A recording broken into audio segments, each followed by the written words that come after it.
evening, everyone. So, yeah, just to check everything runs well. So, can anyone just say a hi or just put a reaction on the chat room if you can hear me clearly? Just making sure that we set up everything correctly. Yeah, just please send me a reaction. Just say hi. Yeah, I saw someone give me a like. Yeah, so at least I got some reactions. Yeah, thank you so much. Thank you so much. So I hope everyone has, have a great day after today's work, or you are having a break today. So because tonight, this is one of the great sessions that we have planned for a few months already, because as you all know that we have been proposing or preparing this uh, webinar series. So maybe some of you have signed up this for, 1 month ago already. So maybe some of you just sensed this or just realized we have such a great webinar or series, and then you just sign up for this. So to clarify, so for today's session, we will be delivering in English. And actually, this is actually part one of our employee wellness webinar series. And then we are going to have another series, another session, part two, on similar topics, also around employee wellness webinar, employee wellness, this topic, but we will be delivering that session in Cantonese, in Chinese.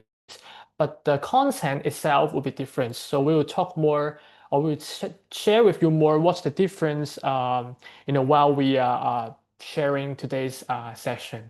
All right, so while we are having more and more people joining, so let me introduce today's session first. The topic is resilient workforce, a pathway to a healthy workplace. So to differentiate this session with and the next session next week on next Wednesday, the major difference is the audience. So for today's session, we are focusing more and the angle of a management perspective, or if you are an HR professional, if you are a team leader, middle management, it will be, better suits your interest today, because we are focusing more on the strategic level or the management level in how to, deliver or how to plan your well-being strategies in your company culture or in your team.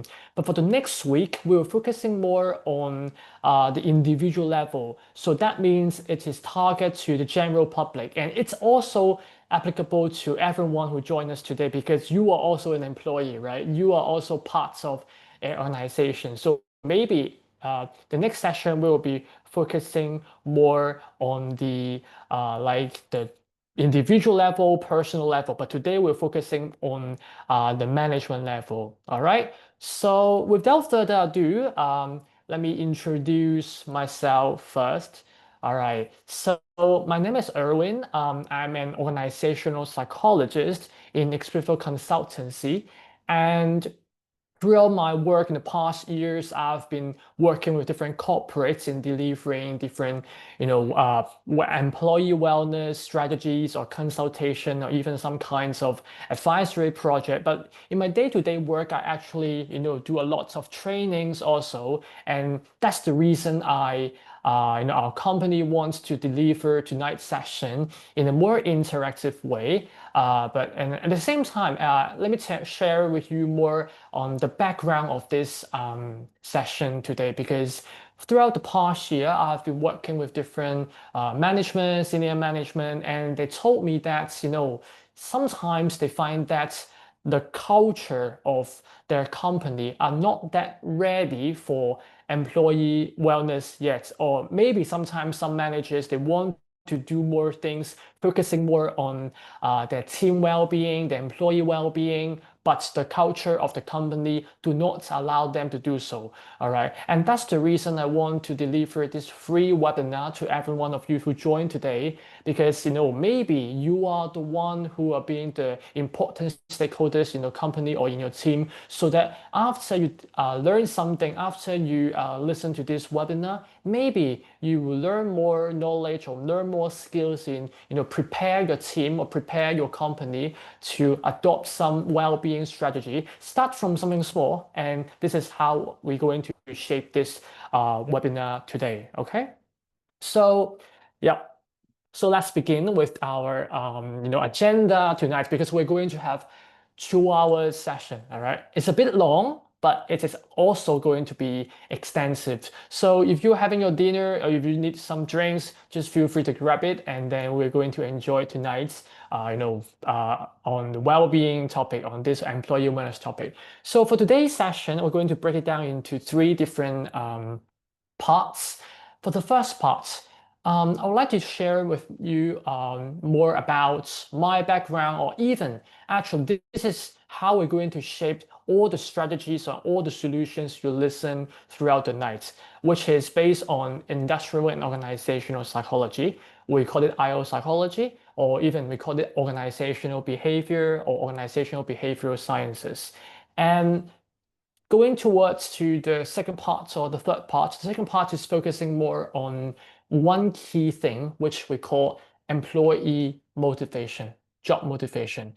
Most of the time, we find that if we want to have a healthy or a wellness-centric culture, the fundamental issue is actually based on the employee motivation. So what drives them to work, what motivates them to perform better, and ultimately it's actually related, strongly related to one individual wellness. All right, and ultimately, all right, the goal of tonight is actually helping you as a team leader or as a company employer or a senior management to help you to build a resilient team or build a resilient culture throughout your organization. All right, so this is how we're going to structure tonight's webinar.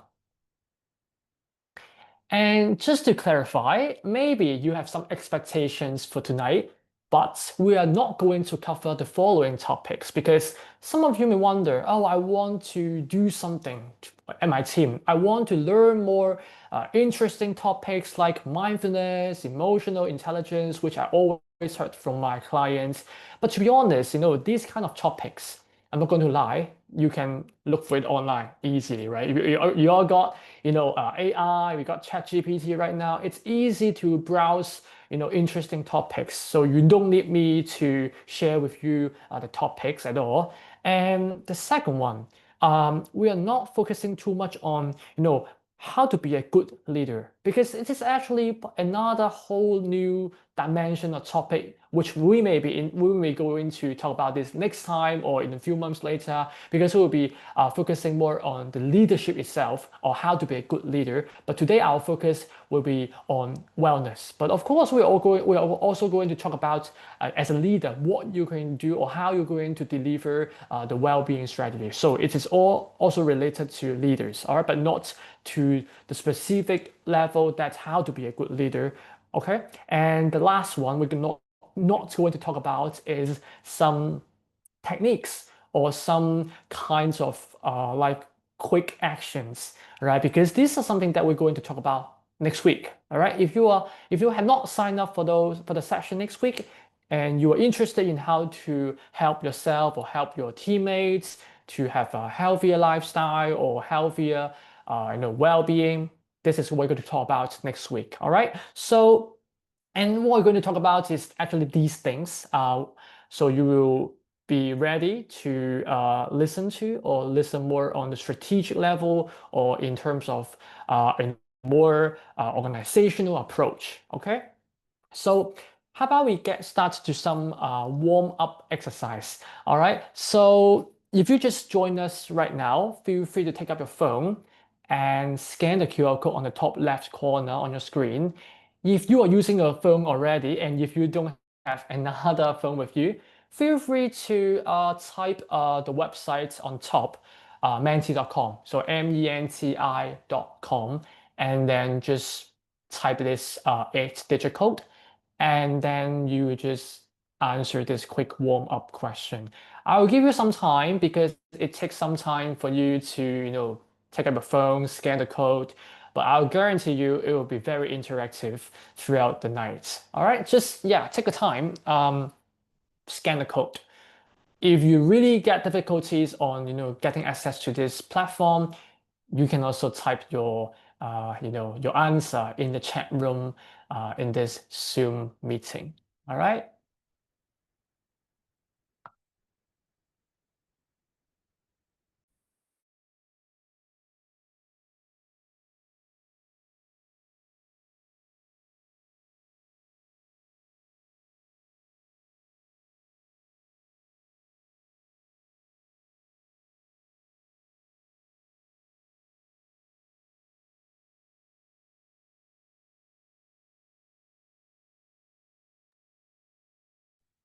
So maybe we can wait for, yeah, a little bit longer because we still have a few questions. So if you miss this question, it's all right because we're going to have a few more next.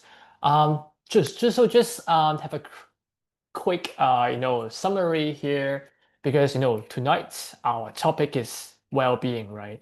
So to make it more relevant to every one of us tonight, just want to know, what's your well-being at your work right now? All right, we're focusing more on the workplace itself. We try to not talk about, things happening outside your workplace. All right. So for now, I think we have an average figure like 6 to 7. So it's good that you as a, manager or as a team leader, you have an above average. But I think it's also a, signal for us to learn that, there's still room for improvement, room for advancement. As a leader, how you're going to, have a better well-being, right? Because you are now 6 out of 10. So I'm not saying that you are having a bad well-being or poor well-being, but at least we are having an above average, which is a good start for us tonight. All right. So how about we move to the next question so that everyone or more of us can join the session here. All right. So let's see. So what are some of the well-being ideas that you have heard at work? All right. So you may not have joined those workshops or solutions or programs before, but try to brainstorm or try to think about throughout your career, what are the things that you heard or you have joined or your company provide that is kind of related to well-being. I've laid out some examples here, some hotlines, some, employee massage, someone will come to your company to do some massage for you. And you got some team building events, wellness retreats. All right. So just try to come up with some interesting ideas. All right. Yeah. It could be boring also because, this is why you are here, right? Why we are here today to, learn more about some strategies or some ideas. All right. We've got healthy day, yoga class, you can put more than one. Yeah. This is something that we can, learn from each other also because every company will have different strategies or different resources or constraint. Yep. Ice cream day, I like it. Ice cream day, snack bar, yeah. Mindfulness workshops. Yeah, I leave you for a few more seconds to think. Secret angel, okay, cool.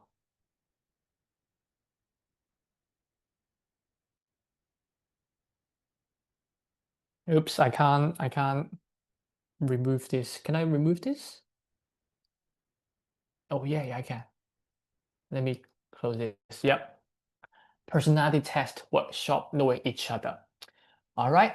So at least we have this for now, but some of you, if you are still thinking about it, that's fine, or you can just let me know later on. But this actually serves a good start, right? As we all can see here, so many different varieties of, ideas or campaigns or solutions that you may have joined or you may, just skip those sessions. But you can see some basic, day-to-day ideas you can see, right? Snack bar. So as long as you go to the pantry, this is something that you can enjoy. Sometimes it is very occasional, right? Ice cream day, maybe once a month or even once a year, right? But this is something that you may feel happy after you see these kinds of campaign, carrying out at your workplace. And some of them, you may also wonder, are they actually related to well-being, right? Because, Secret Angel, sometimes it is fun, right? But maybe you will feel that, oh, it is kind of not work related, and it helps you to find that, oh, we can still be, a human, we can still be a, healthy, well-being individual. And you can see the last one, right? Personality test workshop. It is strongly related to well-being, maybe not, but it helps you to understand yourself and helps you understand each other at your workplace. So maybe it is kind of related to well-being. But let me go through the last question to see what you think on, on these kinds of ideas. So as you can see here, let me put this on top here. Oh, no, sorry. Yeah. Is your company doing a great job in supporting employee well-being? All right, just feel free and safe to do so because it is anonymous, right? I don't know, or we don't know who rates what, right? Because this is a true, honest review. Is your company or is your organization doing a great job in supporting employee wellness? All right, I will give you some time to think about it. Whether this is good or bad, we need your honest review. Yep. So I'm not sure it is a good thing or bad thing to see such a picture right here. Let me go to here, right?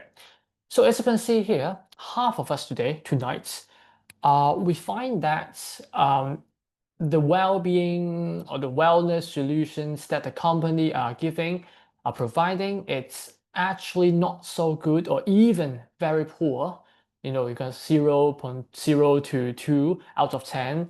And, gladly, we got around 20% of us, you can see that above average, right? 6 to 7, at least they are doing some great jobs. So of course, there are so many reasons that you can rate for 0 to 2. Maybe this kind of well-being stuff do not even exist in your company yet. Or even if they have, if your company have delivered such well-being strategies or solutions, many people think that it doesn't work. All right, that's why they don't join it, or they simply find it they're not useful. All right, there's so many reasons that you may find, below average. All right, so I can't ask you right now, but I can tell you more in, how are we going to address these kind of problems? Why there are so many people think that, there are 50% of you think that they're not going, the company are not doing a great job in promoting employee wellness. All right. So this actually echoes to what I observe and what I understand to the current landscape in the, Hong Kong or even in Asia Pacific, company culture. Because, not maybe we all think that maybe the company are not so ready for it, or comparing to the westernized culture in the US, in the Europe, you may find that, oh, people over there, our friends over there are, having a good work-life balance, enjoying their life, not feeling so stressed at work. But comparing to what we're experiencing in Hong Kong, in Asia culture, here's the problem, right? So let me share with you some current challenges that the company nowadays are facing in terms of wellness culture, in terms of promoting employee wellness solution. Some of these, maybe your company are facing. Maybe you have not heard of it yet, but maybe it will come to you when it is time. All right, let me break into 5 different challenges. These are all from my observation, experiencing, working with different industries, different sectors, and this is some of what I want to share with you at the very beginning. So the first one, I'm sure that you have heard of the word stigma already. If you have not heard of it yet, simply treat it as some kinds of misunderstanding, some kinds of bias, that people have in their mind in mental health. So for example, people will think that, if I join this kind of wellness sessions, people around me or colleagues around me may think that I am very bad, right? I'm such a poor well-being state. And then even my employer or my supervisor would think that, oh, my employee here, there's some problems with her or with him. All right. So this is some kind of stigma. And this kind of stigma actually reduce the openness of the employees to discuss their needs, all right, or their problems, all right? And these needs and problems are actually not totally related to well-being. Sometimes the needs are, oh, I request a day off. Some people, if they're in a stigmatized state, they are not open, or they are not willing to voice out these kinds of basic needs, all right? And one more thing I want to mention here, it's because I know that some companies, they are having some kinds of employee hotline, we call this EAP, employee assistance program. We're going to talk about this later on. And some people would think that's the privacy or the confidentiality issue. It's what matters the most also, because if the company, if the employee call or you dial the hotline, they may also feel that, or they're afraid of their HR or their company supervisor to know that they make this call, right? So it is also something that concern us as a consultant or as an organizational psychologist, how to make sure that the company would, make sure that the mental health solutions, address this kind of issue. How about the second one? The second one is actually some of the companies told me also, it is kind of difficult to measure the impact itself, because sometimes the company, they just come up with 1 or 2 times solutions or well-being strategies, and then they can't justify, how can this well-being thing related to the company growth, or the performance of the team. It is kind of difficult to measure, right? What are we actually looking at? What kinds of actionable matrix that are related to well-being outcomes? Are we simply measuring, are my companies or are my employees happy, simply like this? Or even there is something that we are missing, all right? So that's why I'm going to talk more about, on what kinds of matrix, or what kinds of, we call this dimensions, we're going to measure to make sure that, we are trying to make sure our solutions are effective or are actually justified, all right, can be justified to our supervisor. How am I going to do this? All right. And then the third one, which is related to the changing nature of work, because sometimes we all know that our day-to-day work have been changing. We got work from home, we got remote working. So how can we make sure that the well-being solution are related or are relevant to everyone in our company, even though they are working from home? Because we want to make sure these kinds of solutions are applicable to everyone, so that you can justify the money you put, and you can also be beneficial to everyone in the team, all right, which is universal and inclusive enough. And the second one, or the fourth one, which is, again, the financial burden or the budget things.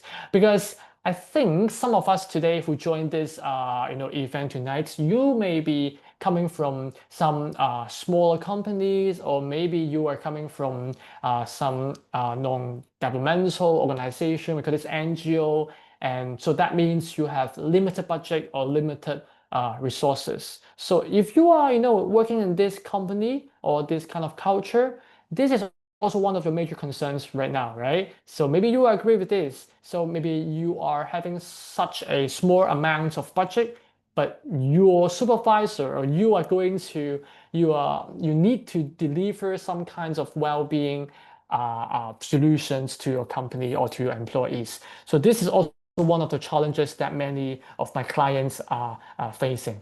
So by the end, this is also one of the last challenges, which is the lack of personalization. Because we all have to understand that there's no one size fits for all solution. Every company has a different culture, all right? Even though you are in the same industry or in the same setup, every company, because you are having different structure, you have different employees, and each employees have different needs. Maybe some company have a younger population of employees. Maybe some company, the employees have a longer tenure. So each company, you can't rely on some generic programs. And the best program actually comes from the management who understand their employee needs. So that's the reason why I put the lack of personalization here. All right. So we all now have a basic understanding of the common challenges that each of the company or even your company are facing right now. All right. And I want to put forward the key ideas of, what I also agree on is every individual actually matters in your company, no matter how big or how small your team is.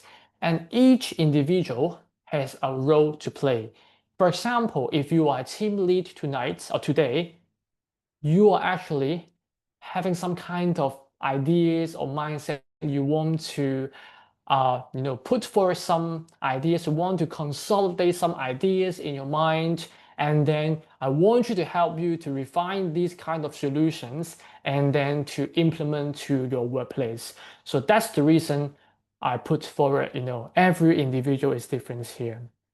And by celebrating these kinds of individual differences in your company or in your team, this actually could be translated to corporate wellness. All right. That means we can't over rely on those generic well-being solutions. Because I know that maybe you are a company who are subscribing different models outside, or some service providers, they give you this and that kind of solutions. Of course, it's a very convenient way, right? But at the same time, we also have to understand that our company, our individual employees, they have different concerns. They are different generations. They need different things from the company management. So to have a good corporate wellness strategies means we have to understand each individual is different. Okay, I hope you understand this fundamental principle, because all our solutions or all our content tonight is actually wrapped around this core principle, individual differences. And the second one, I want to put a simple example for all of you. It is very sad that sometimes when we saw the news, there are some plane crash. All right, it's very disastrous accidents every time we saw on news. Plane crash. I think the last one is from India. I think we got some from South Korea, some from Brazil, right? So plane crash, right? So even though this is kind of a disastrous accident, but after the plane crash, the authorities always want to look for the solution or finding ways to prevent the next accident, right? And to do so, even though there's a disastrous plane crash, there is something that the authorities are looking for, to look for the answers, to look for the data, what went wrong, right? And this is actually the thing called the black box, right? If you heard of the news, right? Some kinds of authorities, they're looking for this box. This is actually not black for your information. This is actually for orange for easy identification. This black box actually saves or stores all the data related to the plane or to the flights, or even what do the pilots talk about once before they really have this kind of crashing accident. So this actually plane crash, examples, it's really similar to what we encountering at our workplace in terms of well-being. We don't want to see our employees to have a mental breakdown at the workplace, right? Because if they break down, that means it becomes your responsibilities as a team leader or as an HR professional to take good care of these employees, right? So all we're going to do is prevention. We want to prevent our employees to get burnout, to get absent from work. So this becomes the major shift from solution to prevention. And to do a good prevention, we need a good feedback system.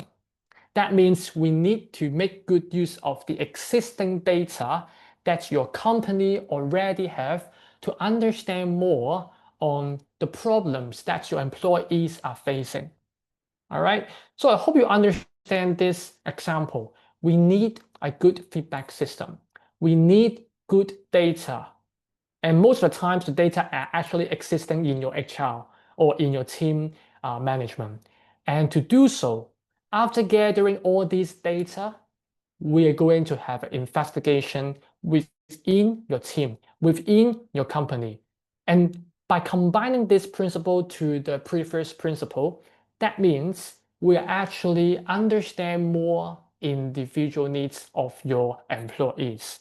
All right, so I hope this sets a good foundation to what we're going to share with you later. So as I mentioned, these two principles are very fundamental to what we are delivering.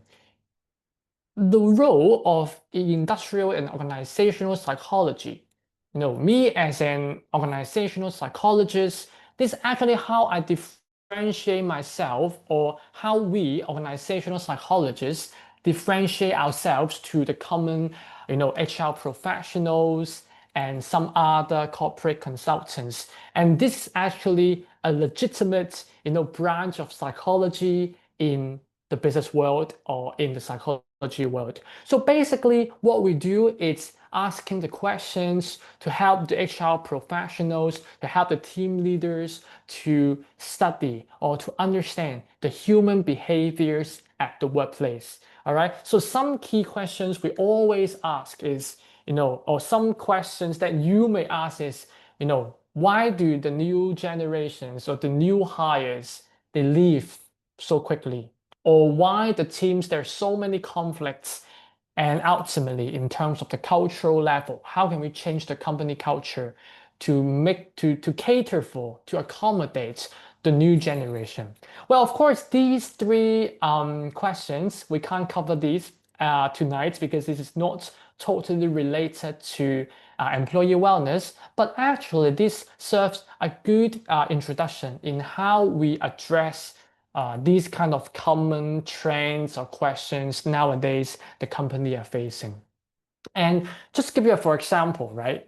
So how about, the new gen means the Gen Z population. So the young generations, the young employees, they are joining the companies.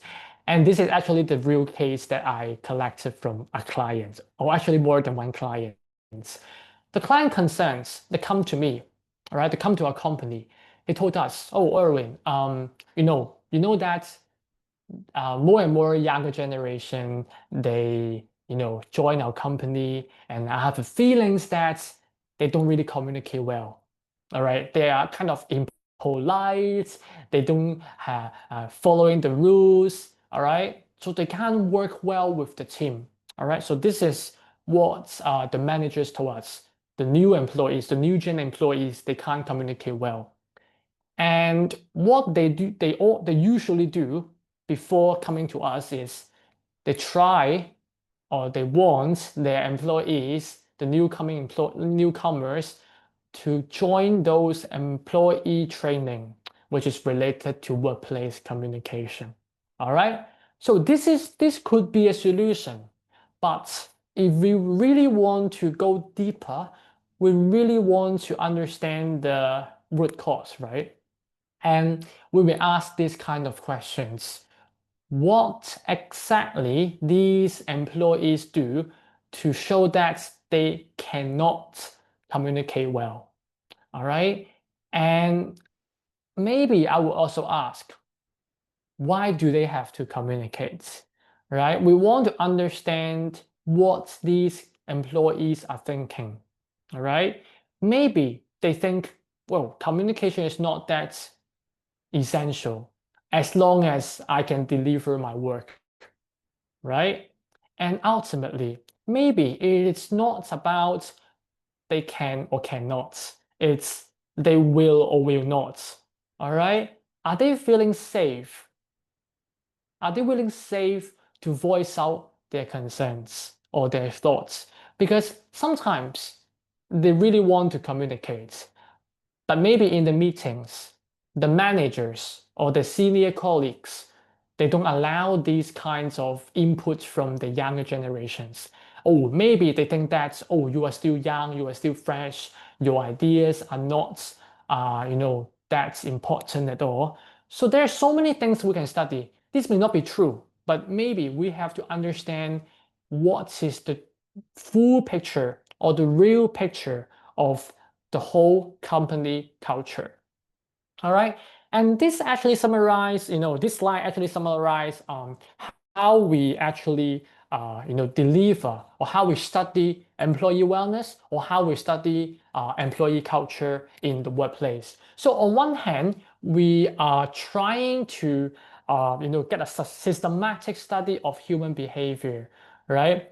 So sometimes, people will come to a psychologist and ask, oh, can you predict my behavior, or do you know what I'm thinking? Well, of course, we can't totally understand or totally predict or guess what you're thinking, but in some certain extent, by observing, from time to time, we actually can understand how this individual perceiving the situation. All right, so this is what we call the systematic study of behavior. And the second layer is actually, we call this evidence-based management. From time to time, the company will ask us, or the client will ask us, or you may even ask us later, does it really work? All right, does the solution that we propose really work? But I can guarantee you that most of the time, all right, the solutions that are proposed by our field of psychologists or a consultant, we want to make sure that the solutions are actually based on data, are actually based on evidence. So that means if you have to, back up, if you have to convince your management that why are we going to do this, why are we going to deliver this, we always want to have key evidence to back up why we're going to deliver these kinds of well-being strategies. All right. And ultimately, I know some of the management or some of the clients that I met with, they may think that, oh, I have been in this field for 10 years already, or even longer. I understand this problem inside out already. So I will better trust my gut feelings or intuition. Or I'm not going to say this is wrong because, of course, everyone have our experience or expertise. So sometimes we can trust our intuition, but we also have to be aware that we're actually working on incomplete information. And that's the reason we have to combine all these three together. All right. We may have to look for some evidence, some data, combining to your own understanding of your employees, and at the same time, combining with your intuition by your own expertise in this company, right? So by combining this is actually you tonight, right? So you may have number three already. And I want to give you more on number one and number two. how you're going to learn more about your employees, and how I'm going to help you to become a more professional, manager in understanding employee wellness, which we call an evidence-based management. So how we usually do, all right? Of course, we gather data, and then we try to understand the needs behind, and then we try to analyze the problems based on the context, based on the culture that your company are facing, and ultimately the solutions. All right. So yeah, so this is actually how we actually work with the clients. So enough about this. All right, because you are here for a resilience team, right? An employee, health and wellness team, right? So that's why for this session here, we're focusing more on the keywords called resilience. All right. So let me ask you this, okay? How does a wellness-centric culture look like? All right. So you don't have to answer me right here because it is kind of vague, because culture, it is very difficult to, look into. All right. Maybe just think about from yourself, from your experience. Do you feel happy at all at your work? Or what can you observe from your managers, from your colleagues? Are they like not so tense at work? Are they celebrating wellness from time to time? So what does it mean by a wellness-centric culture? So for the next few slides, I'm going to share with you some kinds of best practice. All right, but to clarify, these best practice may not apply to every company. Why? Because every company is different, right? Every company has different combination of employees. But all I'm going to show you is these are the common features of what does a good wellness-centric culture look like. And this, I hope I can give you some insights in cultivating your own company culture or even your team culture. So first, a resilient organization is prepared. So you can interchangeable the word resilience and mentally healthy. All right. So a resilient organization is prepared. What does it mean? So to prepared means you can quickly adjust these kinds of wellness solutions or offerings in response to the changing environment or the changing environment needs, or the employee needs. So give you a quick example, like 6 years ago. Do you remember what's happening? Or even 4 to 6 years ago. It's about the pandemic, right? I hope you still remember this like nightmare for management, right? The pandemic actually strikes so many companies in terms of, how to take good care of the employees, how to manage the employees. All right. So at that time, a good or a better company to take good care of employees, they are more prepared. So for example, they will deliver some kinds of scale or survey that I'm going to show you in front of the screen. They ask the employees, how do you feel from time to time? All right, at the pandemic time, because at that moment, if you still remember, sometimes we have to go back to work, sometimes we're remote working, sometimes we got sick, all right, and there's so many variables happening. And to do so, at that company or at that time, they are having so many surveys or something. They want to understand more what kinds of problems or what kind of situations that their employees are currently facing. All right, and this is what I meant by prepared. All right, so how you can adjust to the environmental changing nature. And the second one, very similar, it is called agile. So agile means, whether your leaders or your company employees, they can discuss their own well-being strategies, or whether the leaders would encourage these kinds of solutions. So for example, because Agile, we always have to start with the leaders and always start with the company management, because the Agile means we really have to act very quickly. All right. Again, let me put an example of the pandemic, right? Because Agile means, you can act very quickly. So for example, after we understand, the certain groups of employees, they have so high stress or heavy workload. So we have to deliver some kind of quick solution in the appropriate context. So at that time, even we got a yoga session virtually held.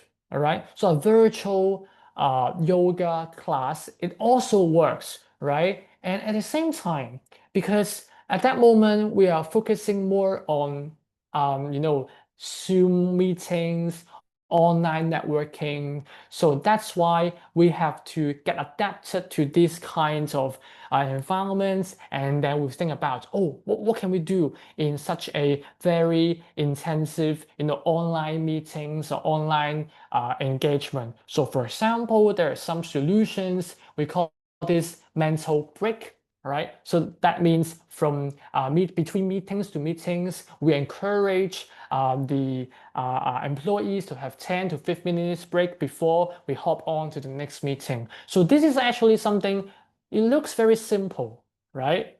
But we have to think about this. We have to come up with these agile ideas so that we as a leaders or we as a management, we can change according to the environments, and then we can act very quickly. So the third one, it's empowering leadership. Again, as a leader, we have a great responsibility to deliver or to work on employee wellness strategies. So the leaders, whether they are open-minded to discuss these kinds of wellness solutions, because a very interesting observation that I heard from some subordinates, some teammates, they told me they know that the company are actually having some kinds of workshops, but their manager are very performance focused. They kind of, having some kind of invisible burden for these kinds of employees to, show that, you better not join this kind of wellness workshops or some kinds of training, because, we are very, in a tight schedule. We need to work on this kinds of project in a very quick way. All right. Very contradictory, right? You can see, because these employees, they are actually facing so much stress, right? And that's why they want to attend these kinds of wellness solutions or wellness workshop. And at the same time, very, very sadly, right, these kinds of managers or leaders, they push these kinds of invisible burden or this kind of pressure to the employees so that they couldn't join this kind of well-designed solutions or workshops. All right. So as you can see here, the leader actually has a big role to do so. I mean, even though the leaders are not joining this workshop, would they be open-minded that their employees could join this workshop, or not necessarily workshop? Maybe these kinds of leaders, would they be comfortable to share a little bit on well-being or emotions? Because many leaders I talk to, they are very performance focused, which I kind of understand, because working in a very competitive and intensive culture, in Hong Kong, it is very common. But I only ask one question: is it possible that a leader could be a more humane? I would say, would they be more comfortable to show that they could also be stressed? They could also be, we call this word vulnerable? That means will they share their emotions to their teams? All right. Sharing this doesn't mean that they are weak, but it shows that they are genuine, right? They're human beings also. So by doing such kind of little steps, actually these kinds of solutions will be more effective. The participation rate could be higher, all right, at this stage. So how about next one? Collaborative. So collaborative means whether you as a manager, as a company, would the company encourage the employees to share their well-being tips or their lesson learned. So I'll give you one example here. Everyone is a human being, right? Everyone will have stress. The stress may not be related to work, or it could be families or their career. So by holding these kinds of sessions, we call this maybe it could help during lunch, or maybe after Friday work, we have a small circle session to maybe the theme is about sharing mental health tips. And these tips are actually shared by the employees themselves from different departments. And by showing these kinds of initiative, actually, they may not be totally related to well-being. Maybe by sharing this, it actually helps each employee or the department to understand what are the challenges or what are the problems that the other business units or the other departments are facing. So this is what we call collaborative. Try to have this kind of semi-formal or common casual settings for employees to gather along to share that we are not actually simply working together. We are actually also share the traits of being a human being. All right, we can be emotional. We can share our stress. We can share our common challenges. All right, so this is actually not that difficult to manage, but also very effective to champion wellness, to have more people to get on board in this kind of initiatives. All right, just to remember this, we are sharing here tonight because these are kind of the best practice I'm going to share with you, the best practice. So the last one we call this stakeholder management or stakeholder engagement, because most of the time when I talk to employers, they have so many ideas they want to deliver. But ultimately, I may ask, are your employees or do your employees really want this? All right, because after some companies, they devote maybe $1 million, maybe $100,000 into this campaign. Maybe the employees, they just need to leave on time. Maybe they just need a better leader, right? A better supervisor.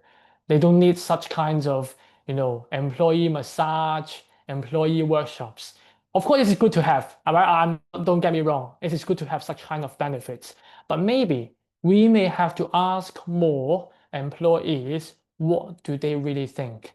And by employees, I also, I would like to also mention that employees from different levels, from different background, all right? Because the high performing employees, maybe they are more resilient. Maybe they have a more emotional, stable personality. So you ask this employee, they may tell you that, oh, we don't really need those. All right, I enjoy my employee culture, my employment culture. But at the same time, if you ask some, a more fluctuated employee, they may need more support. And we would like to listen more for those who can share their needs to us. And maybe if you ask a manager comparing to a newcomer, they also have different take on employee wellness. All right. So what I'm going to say is ask more. All right. You need to gather more information and don't forget about the data. All right. We need the evidence base. We need to gather more information in order to have a good solution. All right. So this is what I'm going to propose here, because by involving your employees, you are actually making your initiative more effective. All right.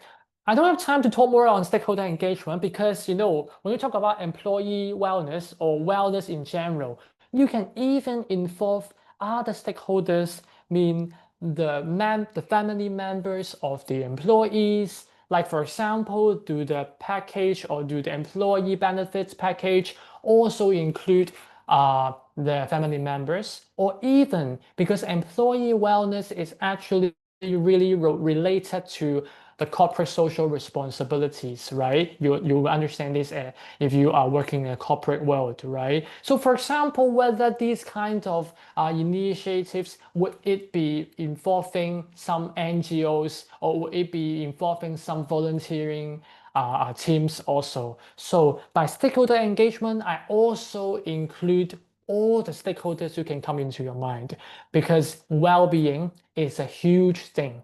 All right. So I hope you understand these kinds of best practice that I just proposed to every one of you.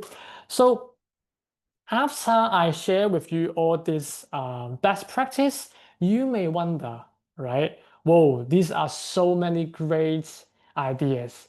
But you may ask how your company can implement, all right, can implement these kinds of good solutions. So I'm going to propose this very important model. All right, it looks very difficult, but I'm going to try to break it down to you throughout the rest of our session tonight. So maybe you get the idea of the flow already. It all starts from assessments. That means we want to gather the information, the data of what is going on. So as you can see from the right here, the orange boxes, we ask all the questions. What are the problems or challenges the employees are facing? How are these things related to your company culture? And how do the leaders could react on these kinds of solutions or initiatives? So assessments means data. All right. And formulation, the next step. So after we gather all the data, and don't be so afraid or insecure about the data, because in terms of data, we also mean those qualitative data. That means from the conversations that you have with your employees, or we got some in a more formal way, we'll have the focus group interviews. So if you are a manager, just a basic team lead, all right, you may just simply ask the questions throughout the day-to-day conversation with your employees. Ask them, what do they need? All right, what do you expect? And by combining all the conversations, all the data, you can be prepared to brainstorm or to gather some kind of solutions or the response. And the next step, the key thing, all right, the solution, all right, the target information. Because without this, the full model, most of the time when I talk to my clients, they always want to be quick. They always want to go to the interventions very quickly. They will ask me, just tell me what kind of topics you have. Just tell me, how you're going to deliver the emotional intelligence training. All right. Well, of course, I can share with you many interventions and solutions, but we always have to go back to the first two steps, which is the need assessment. All right. Well, after we going through all the three steps, of course, we want to make sure that what we deliver or what we propose is actually effective. And because this is actually very important to the corporate world, you need the justification to justify you invest correctly, so that you can have the second time, third time, or even to make it sustainable. All right, the key word is sustainable. We hope these kinds of solutions and initiatives could be sustainable. That means these kinds of solutions can be embedded to your team culture.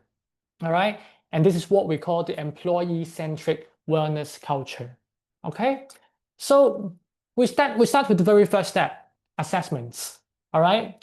You don't be too afraid on these kinds of, assessments. I would say every company with the right time and right resources, you can also do the assessments. So we are basically measuring 3 different levels. The first one is the culture, all right? Your organizational culture or your team culture. We also call this an culture audit, like an auditing. We try to understand what is going on throughout the whole culture. So for example, are the employees feeling psychologically safe to answer or to address their concerns? And the second level is the leadership themselves. So what are the leadership styles? So what are the potential challenges that the leader have on managing the employees?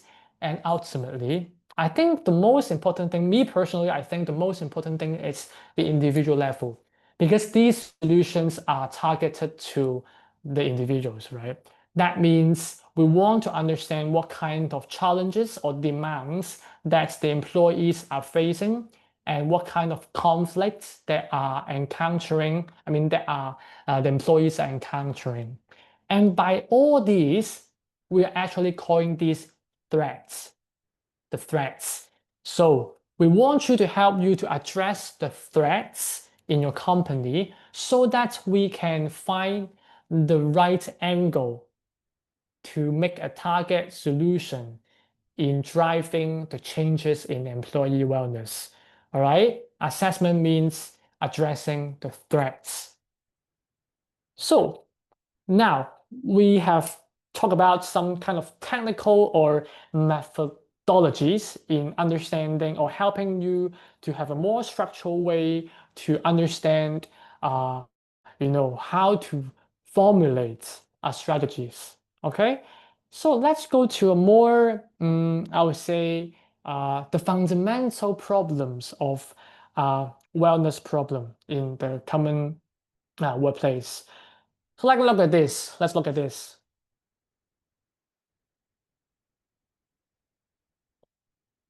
So do these look or sound familiar? Is it you? So for example, you may think that I don't see any future in this company, or, this is the one that I always heard. Honestly, I'm here just because I have bills to pay. I just want to get a salary. I just want to get stability from my work. All right.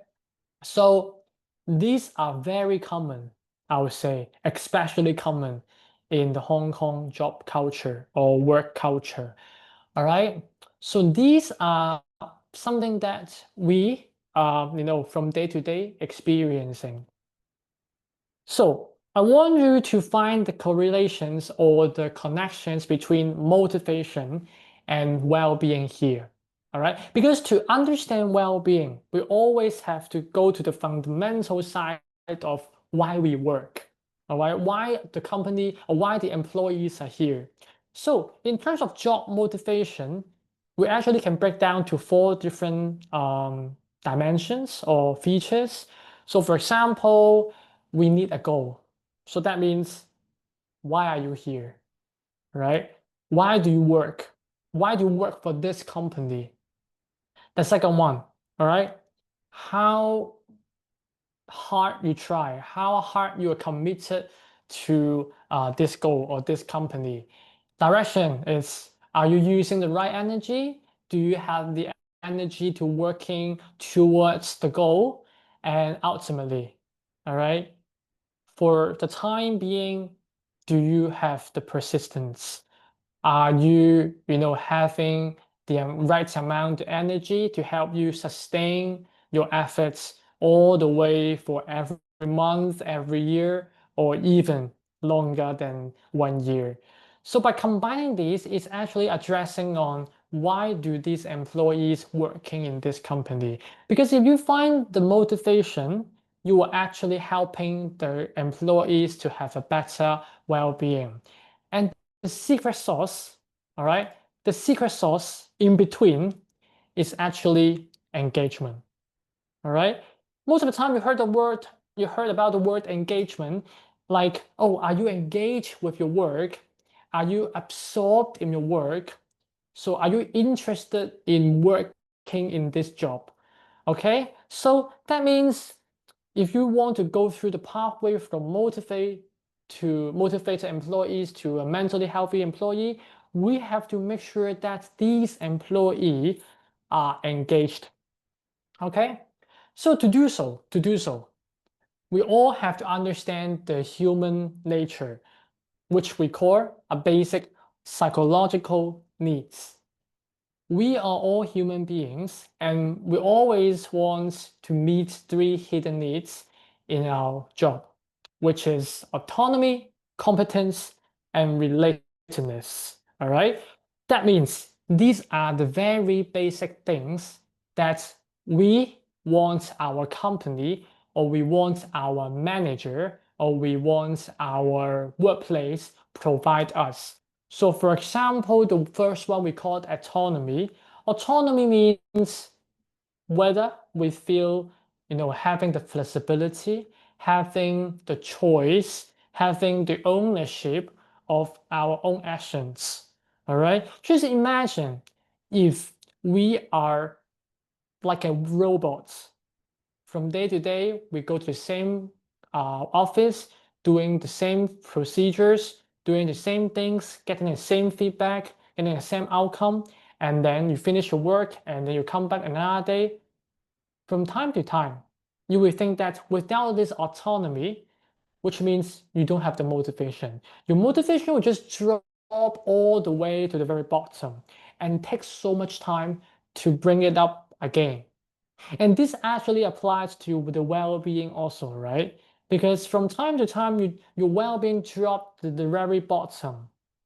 And it takes so much effort and time to help these employees or to help ourselves to increase this wellness again. So to do so, we need autonomy. We need to let ourselves or the employees to have a feeling of control.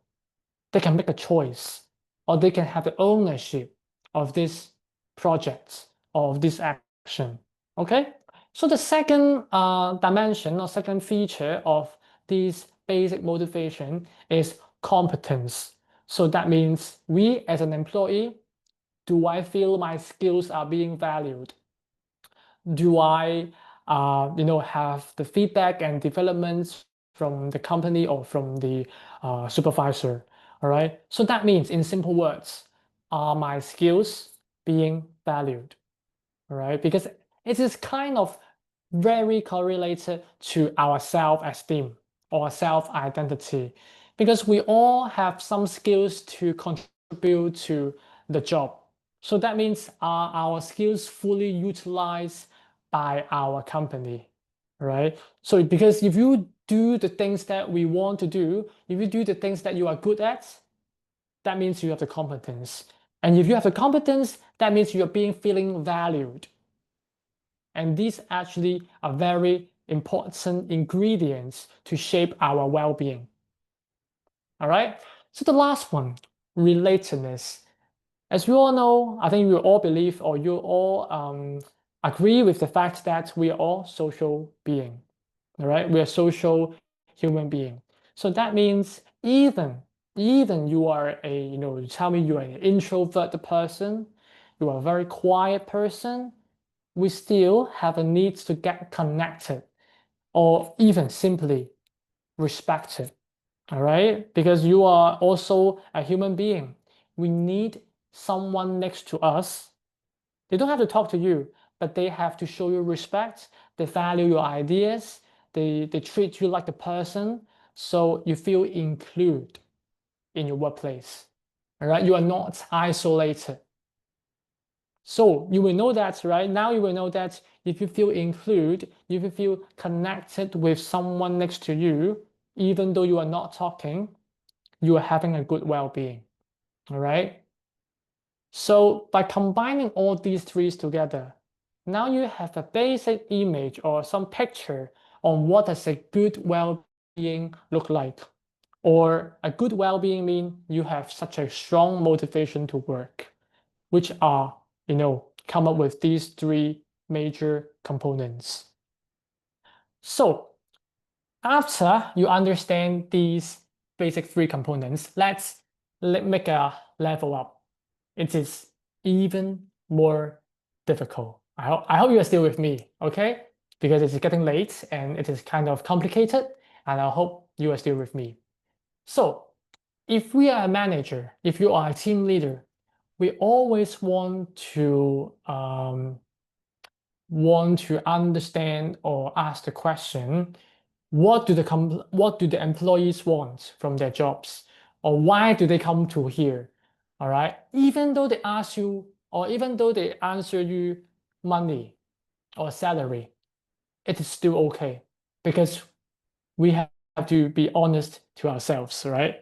Money and salary, it's also one of the reasons of why we come to work or what we want from our job.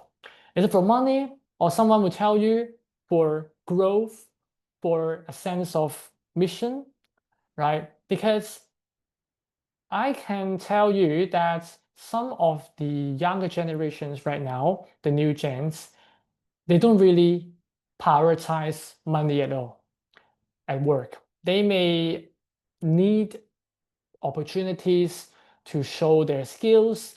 They may want the supervisor respects them, or maybe they want their ideas being valued, and such that they can have a sense of accomplishments, right? As you can see here, there's so many different reasons that your employees or yourself could go to work. All right, so we'll break down these into two different categories. The first one we call motivators, or we call this intrinsic factors. They are the same things. So these are something that we can't really see, all right? Or it is actually embedded in the job nature itself. So for example, the sense of responsibility. For example, do they feel growth at the work? For example, do they feel recognized by the company? And basically, do they find the advancement they have in their career? See, these are something that we can't really see, and that's why we call intrinsic. It is really inner, intrinsic to the job nature itself. And the second category, it is extrinsic factors, or we call this hygiene factors. I think someone who joins some, management class or human resources professional, you may have heard about the word hygiene factors. It is the same thing here. So hygiene factors means you can, it is very surface level. You come to work because of good pay. You come to this company because you have better benefits than the other company. You stay in this company because you have good co-workers, and you come to this company because you find this is a huge company in the industry, and that means it is kind of stable. Your job security is a bit stronger or higher than a smaller company, right? So like it is more comparing to the motivators or intrinsic factors, they are more at a surface level and a more extrinsic level, so outside of the job nature itself. All right, so I hope you find the differences here, because the next slide, I want you to have a basic understanding on these two factors. So the two core messages here is the opposite of job satisfaction is actually no satisfaction. All right. And the second one is dissatisfaction. All right. The opposite of dissatisfaction is no dissatisfaction. All right. Let me make it clear. Because from time to time, people will think the traditional view, right? Whether this company or whether this employee is satisfied or not satisfied with the job. All right. Satisfied versus dissatisfied. Okay. So, but things are not that simple. All right. We want you to understand the two, I would say the modern view, which are, satisfaction to no satisfaction, what we call the motivators. And the second spectrum is called hygiene factors, which means no satisfaction to dissatisfaction. Let me show you what it means. So for example, as you can see from the first bullet points here, even, all right, even if you give good salary to this employee, well, they will not feel dissatisfied, but neither they will be satisfied. So that means if you give them good salary, you will not drive them satisfied at the work. Unless we give the employees more motivators, which we still remember what we mean, right? So motivators mean the recognition, the advancement, the growth, because these are actually the secret ingredients to help the employees to go from, no satisfaction to satisfaction, or what we call it job satisfied. So that means, in simple words or in conclusion, we need both hygiene factors and motivators because they are serving different purposes. All right, we have to find the right elements to serve the right outcome. Do not mix it up. Do not think that by raising the salary for the company, for the employees, they will be satisfied. And it's actually especially, appropriate, or it works appropriately well in the common era, which is the younger generation. All right, because it's all about what motivated them to work right now. Okay, so I hope we call this, we get this right in terms of this kind of complicated concept. I can guarantee you this is the most complicated things we go through tonight, all right, or today. So there's one important message that I want you to understand if you want to, make good use of the concept and make good use this concept to drive the right solution in employee wellness. So that means you can see here, right? The employee well-being programs traditionally, right? The healthcare benefits or the counseling access, the hotline that you have in your company, they were actually classified as the hygiene factors, right? So that means by having these hygiene factors, they are not necessary to, they're necessary to provide or to prevent this dissatisfaction, but they are not enough to truly motivate the employees. So they are the basic necessity only, right? But the modern workplace, right? The well-being, we hope well-being is, embedded into the job design, which is within the job itself, whether your supervisor supportive to your autonomy, whether the company provides you opportunities to develop, or whether the job culture, the company culture allows you to have work-life balance or work-life integration. All right, because as you can see just now, by having these kinds of, we call this the basic motivation, or we call this intrinsic motivation, these employees will feel being cared. And this is what we call intrinsically motivated. All right. So that means, all right, that means we want to shift the employee benefits or the employee programs or the EAPs in general. We shift the perspective from the traditional view to a modern view, which is from treating it as an external factors or extrinsic factor to something embedded into the culture, which is intrinsically motivated, strategies. Okay, so this is how we view employee benefits, how we view employee programs or wellness programs in general. And as I mentioned, this is exceptionally, or I would say especially work with the younger generations because of all these facts I show you on screen. As you can see, like the first one, 90% of these employees, they think that well-being programs are non-negotiable. So they really, really want this, as parts of their company culture or as parts of the employee benefits. And the second one, as you can see here, they also want their managers or the supervisors to care their well-being.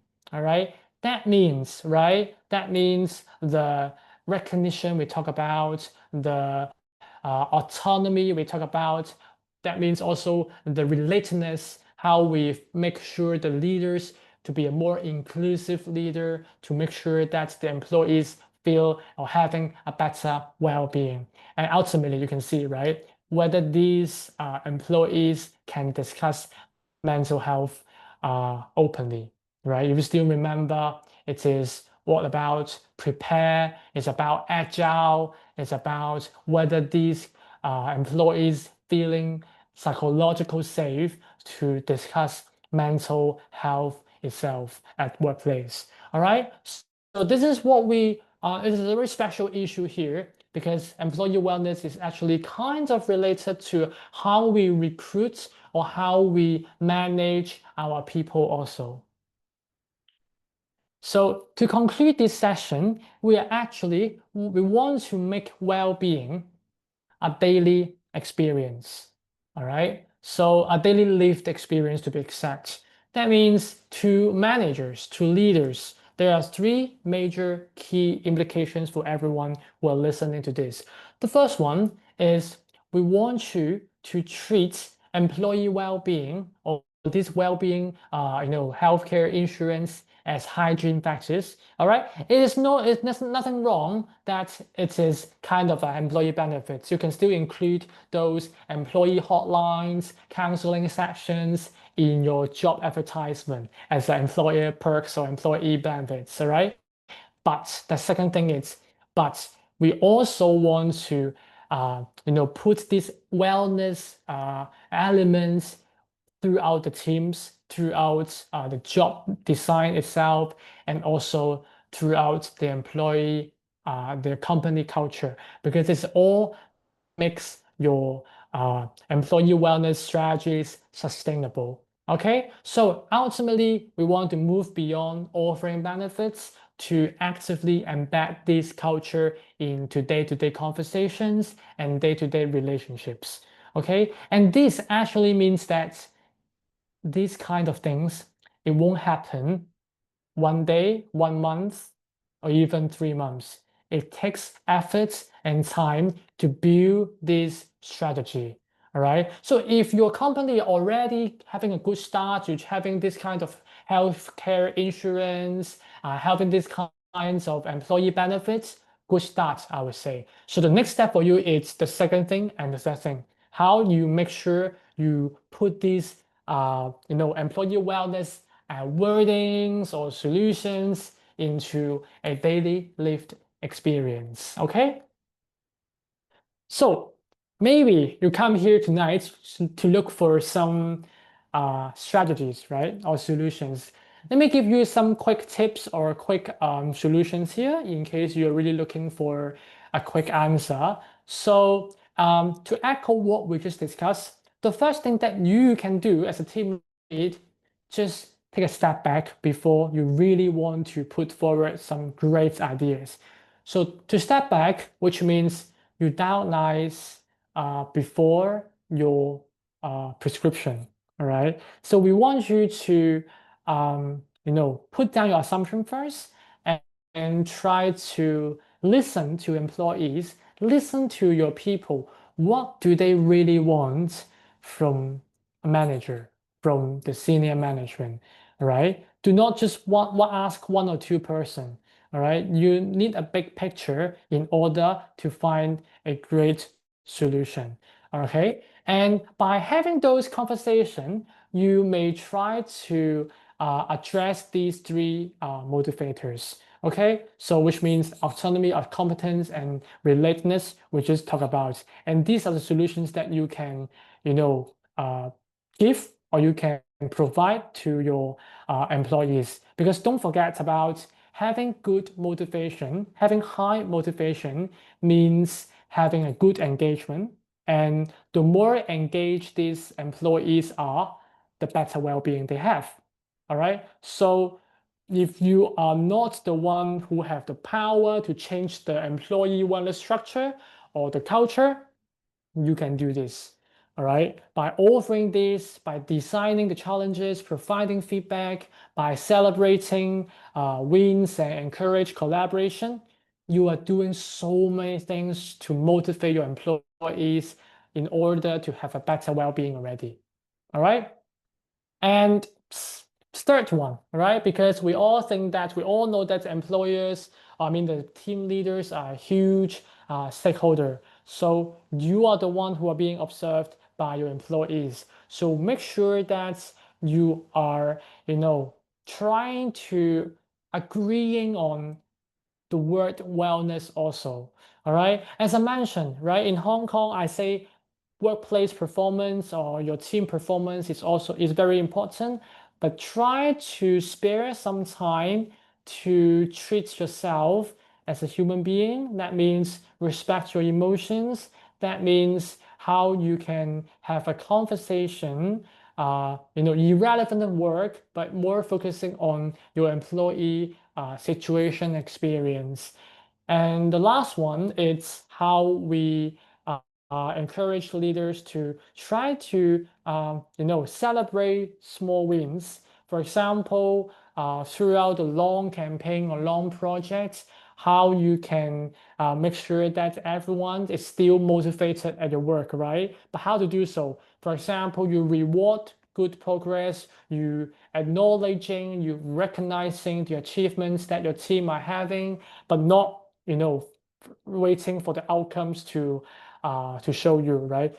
Progress is also important, and milestones also. Try to make sure that everyone is still on the same page, at the same pace, and they're still motivated to, to complete the work. And by having the cohesion, by having strong motivation, we are actually, having a strong and healthy wellness team. All right. So the solution or the conclusion here for this part is recognize that every employee is different, what we call is employee individual differences, and there isn't a one-size-fits-all solution. Okay. So the last session here I want to focus is building resilience team. Or again, you can interchangeable the words resilience to a mentally healthy team. So, and the keywords here actually focus on strategically. All right. I want to focus more on the higher level. So if you want a more, I would say a day-to-day level or a more interpersonal level, we also have the next session, right? Next week, the part 2. But here you can see it's strategically building resilience team. All right.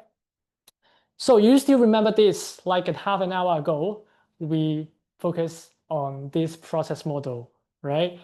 Assessment, formulation, interventions, and evaluation. So you may have a question. What are we actually measuring? All right. What are we actually assessing on? How do we measure these kind of things accurately? All right. And ultimately, right, most importantly, how do we make sure all these things sustainable? All right. Just for example, there's something happening or some well-being initiatives or solution existing in your company already, right? For example, you still remember at the very beginning, you told me that ice cream day, massage, mindfulness workshops, right? There's something good. There's something existing already. But do they really work? Or do you want them to work? Or are there any other solutions you want to try to make it even more effective and even more sustainable? right? So again, you have something good already. So we want to build on what you have already have in your company culture or in your team culture. So the phase one is assessment, right? You have to remember this. We always start with the assessments. So what are we actually assessing on? So here are the key picture or the main picture I want to share with you.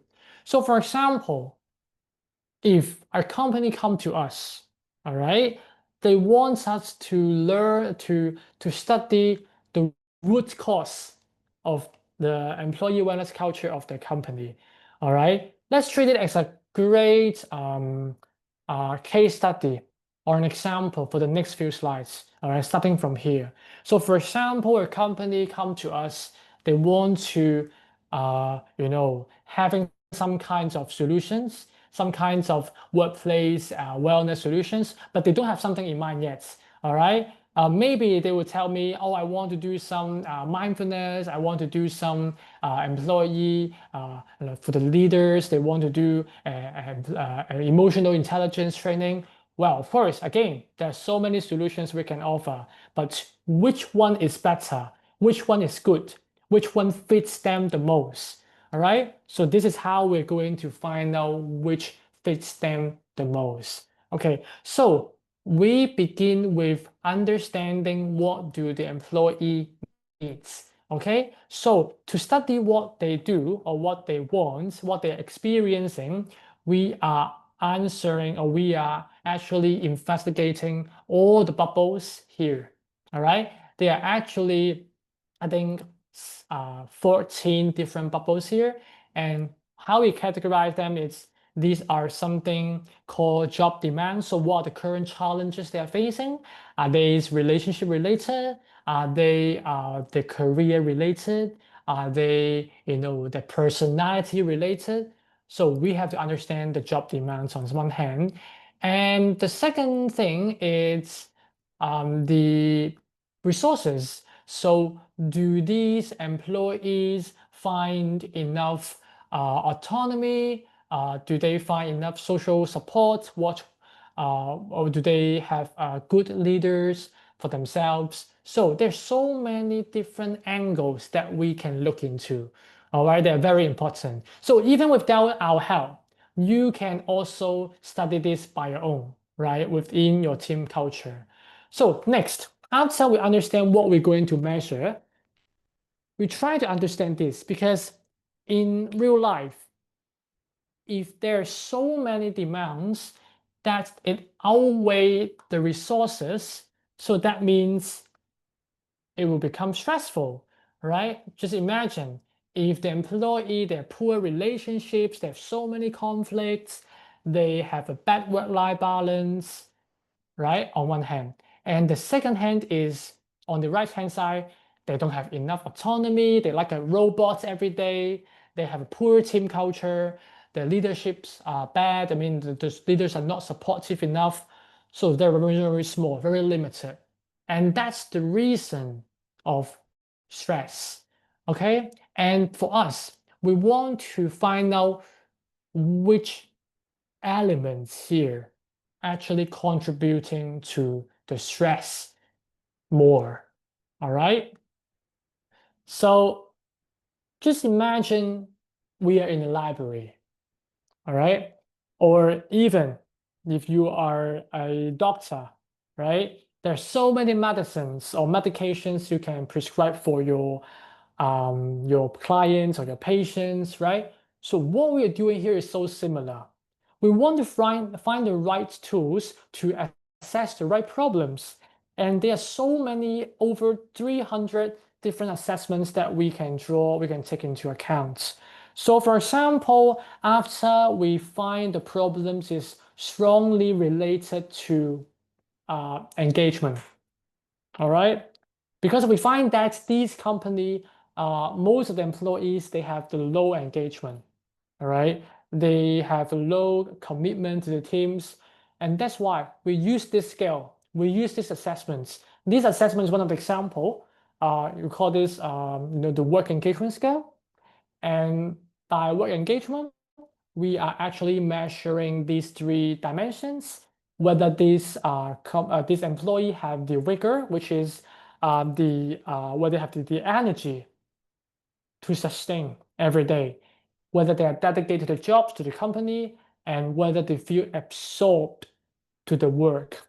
All right. So, and these are the example items that the employees can, tell us.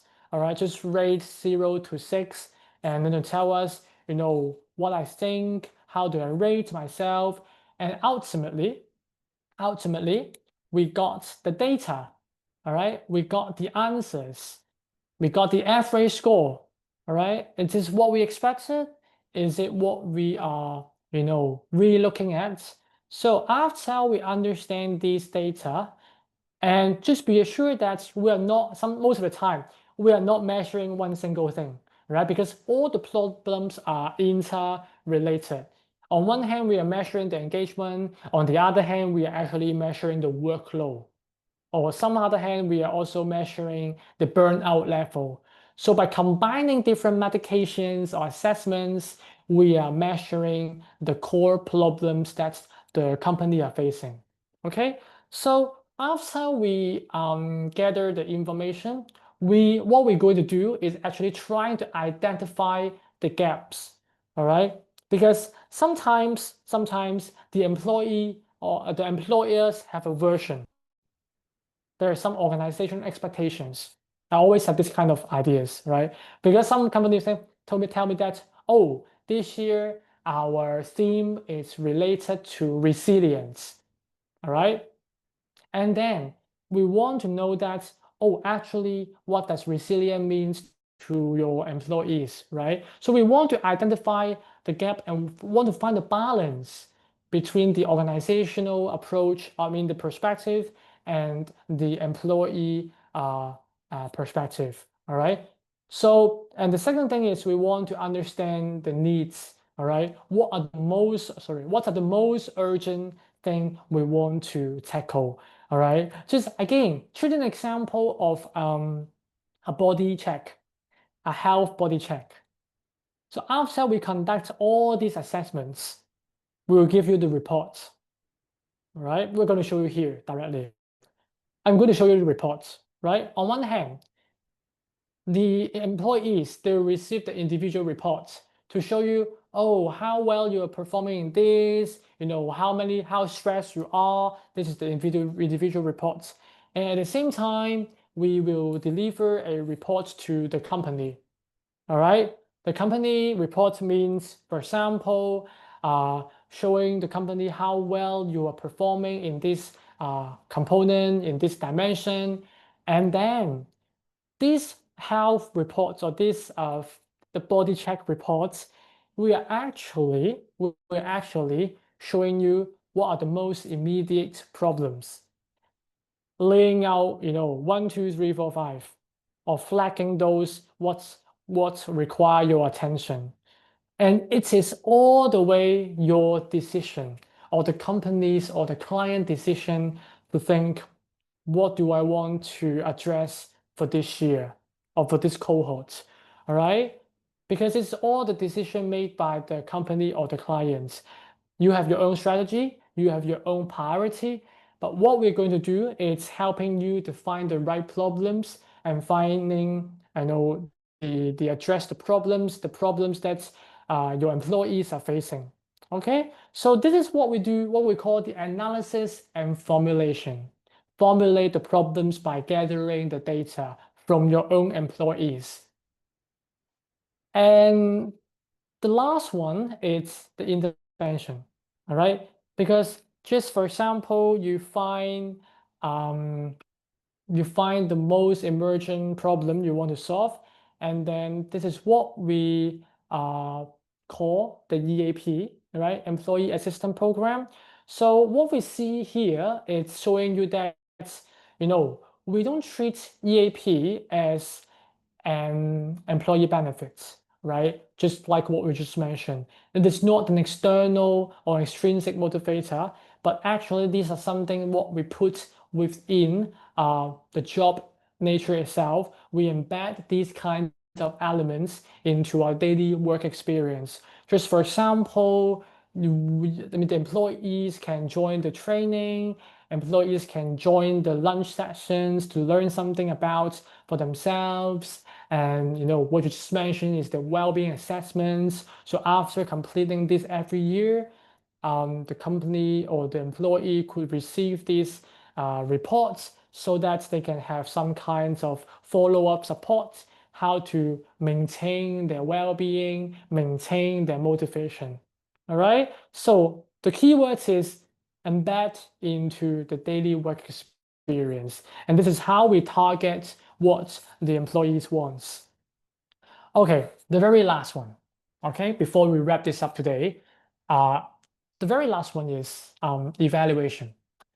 Most of the time when I talk to clients, they want to make their employee wellness solution sustainable. All right, they don't want a once-off thing. All right, because you got a budget, you have invested so much on this already. I also want this kind of solution to be sustainable also. All right, so to do so, we always go back to science or evidence-based. All right, which we use or we endorse this model called evaluation model, and we do it step by step or stage by stage. The first one, the very bottom, we start from the very bottom.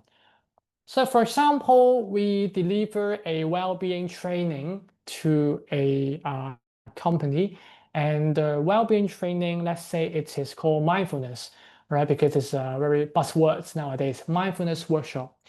So at the very beginning, at the very bottom stage, of course, there's some evaluation QR code or evaluation form that will ask, how engaged you are in your training, or do you find it is useful? Do you feel satisfied in your training, right? So this is called reaction.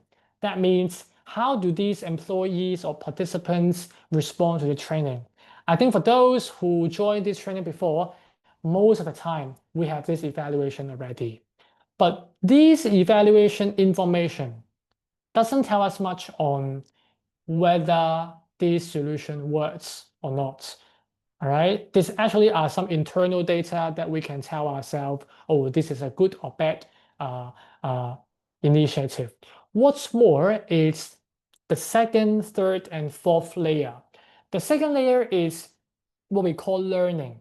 That means how much did these employees have learned, and this learning can have improved how they improve their skills. It's about the knowledge, if you really want to call this. Learning means knowledge. So to make sure that the knowledge have embedded into the employee's mind, of course, we have some knowledge check.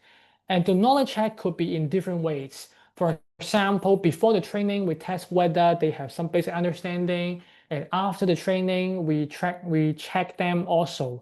And sometimes to make it a more day-to-day experience, we got 2 weeks later, 4 weeks later, and then 6 weeks and 8 weeks later, we keep checking on whether these employees are still having these mindsets and having these skills. This is how we keep this learning from day-to-day level, right? And then this is not the end. What we really want to see is behavioral level, behavioral change. So that means we hope to see the employees, they apply their learning from the training to their work. That means behavioral change.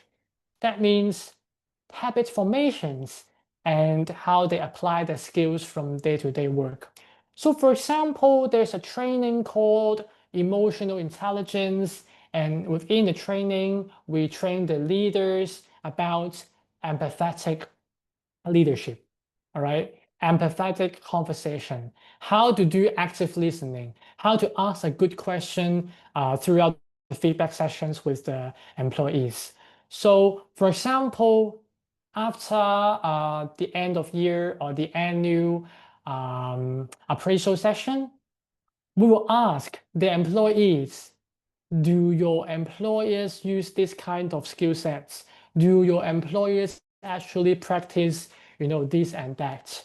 Then we are actually assessing on whether the the managers are applying the skills they have learned. All right. So if not, then we are telling us something. It is telling us something that maybe we need a part 2 training. Maybe we have do some personalized coaching to these employers or to this training manager, to this manager in general. All right. So the first 3 steps, this is how we structure the whole thing in a more structural and cohesive way. So because if not, most of the time we are focusing on the very beginning level also. And to make the things very, very effective and very convincing, we look at the very last or the top level results.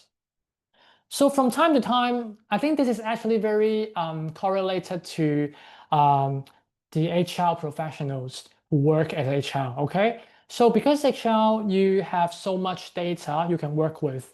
For example, your existing data means your employee absenteeism data, your performance, your turnover, or whatever you measure from time to time. And you try to correlate what we measure from the bottom 3 levels to this data. And then we will see, right? If this wellness data, if this, for example, stress, engagement, burnout data really could predict this absenteeism, turnover, and performance. This speaks so much on any other things occurring in the training well-being, the well-being solutions.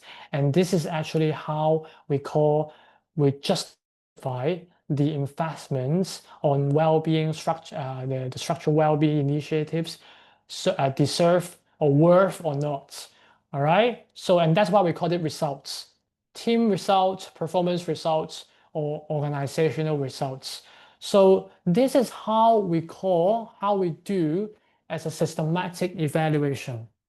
And by keep doing this every time or every quarter, we deliver the well-being initiatives, it will become day-to-day or usual practice in your employee wellness structure or the resilience team culture, I would say. So do not get me wrong, it only applies to training. It actually applies to all sorts of well-being initiatives.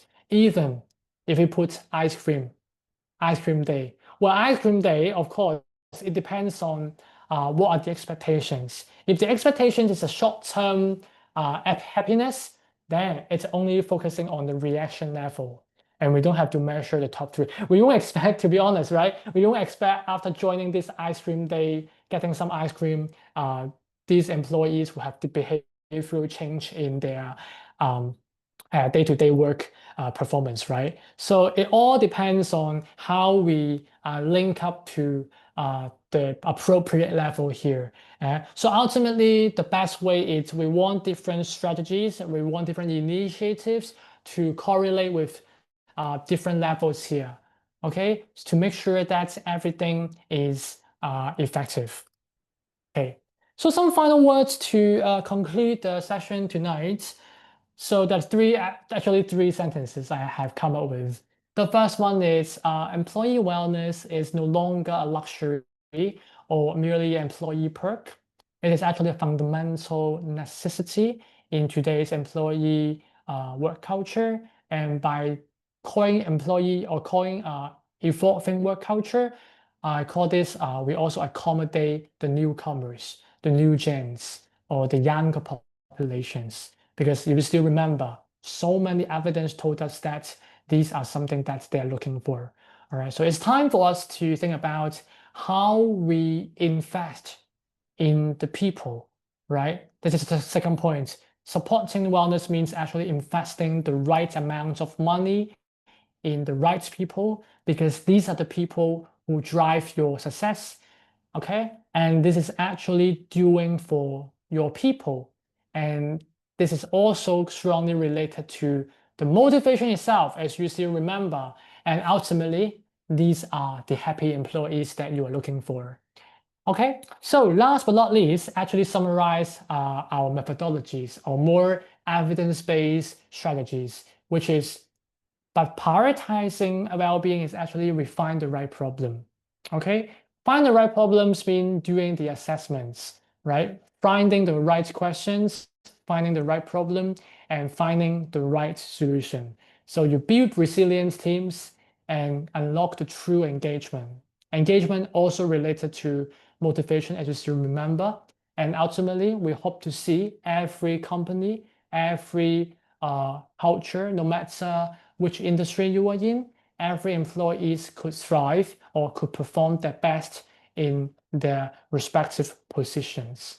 All right. So here's something I want to give away to everyone who joins today's session. If you are interested more in how to make the solution customized to your company, feel free to scan a QR code or take a screenshot here, because there are two important documents about how we actually apply what we have learned today into real life. Okay, because I hope everyone, after you learned something tonight, it will inspire you having some kind of insights in how to manage your team, how to prepare for your upcoming well-being strategies. But ultimately, if you need more help, more assistance, maybe these kinds of documents could help you. Or if you have any kind of questions, you may always come back to find us. You know how to find us, right? You can just send us the WhatsApp message, and then you can also link up with me through our LinkedIn here. So that's why I put my profile here. Just get in touch with me, and then just tell me you have attended this webinar before, you are interested in the details we share with you. Feel free to talk to me, and I'm happy to help you, because our team are always ready to talk to management or people from different industries. We're happy to see different culture or different industry leaders to structure or to revise, to drive employee wellness in your own company. All right. So if you have any questions, you may feel free to type it out, or if you are having some questions later on, of course, you can send me a WhatsApp message or send me a LinkedIn message, connect with me anytime. And if you have time, please also scan the QR code to share with us the feedback of the webinar, of the session tonight, because it will be very valuable for us to improve, to make sure that, for example, next week we have another session, and I think most of us, or most of you, have also signed up for that session also. So I hope to see you next week, because I will guarantee you next week we will talking employee wellness in a whole different approach and perspective. And the session will be in Cantonese, in Chinese. So I hope to see you next week or next time. And I hope this information tonight could be beneficial to your own career and for your own work as a manager or as a leaders. All right. So if you have no questions, I think I will call this off. And yeah, feel free to stay behind and ask your questions. Otherwise, I will stay a bit longer for your questions. And otherwise, I will see you in a bit. All right. Thank you so much for the kind comments in the chat room. I will see you next time. Yeah, thank you so much for joining. I'm very happy to see everyone's here today. Good. All right. So thank you. Thank you.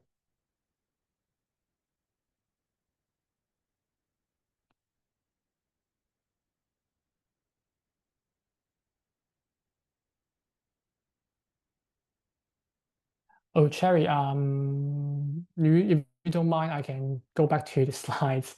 So I saw your questions. Yeah. So yeah, it's glad that you're here at the very beginning. That means because you asked the very first thing. Yeah, it's actually individual differences. Yeah. So yeah, that means we want to understand each individual needs, your employee needs. Imagine you are leading a team. So I hope you have the time to sit down with your colleagues or teammates to understand what do they need in terms of wellness, right? Some say no, some say yes. If yes, what do they actually want?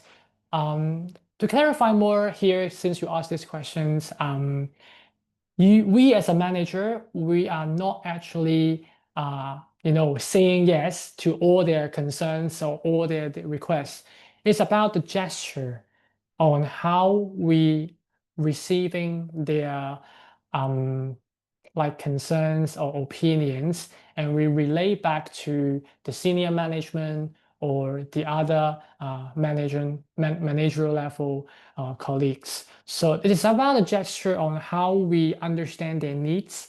And if you have the power or if you're in the right position to do so, of course, you are the right person to go to in order to consolidate the best solution for your team or for your division or even for your whole company. All right, I hope this answer your question, Cherry. Thank you. Yeah. So I think most of us have left already, and I think, I think I have one more question. So how to deal with the problem of the new young leader to foster open mind culture with the old crews that have own experience? So this is not about well-being at all. I would say not totally related. It is about leadership. Let me share a quick tip for you, because this is somewhat we call upward management, or what we call situational leadership. So as a young leader, what we want to do when we are facing the older generation or own experience. So for those who are more experienced, it's all about respect, and it's about whether we endorse or respect their opinion or their experience. What I'm going to say is autonomy. If you still remember, let me go back to this slide. It actually goes back to motivation itself. Here, what you're going to do is giving your employees, your older employees, your experienced employees, these three things. Let them feel they have control. Let them feel they have choice. Let them feel their skills and competence are well respected or well recognized. Well, of course, all right, after you're understanding these, you may know that you may have concerns that what if their problems are wrong? I mean, what if their solutions, what if their opinions are not that relevant? It is totally wrong already.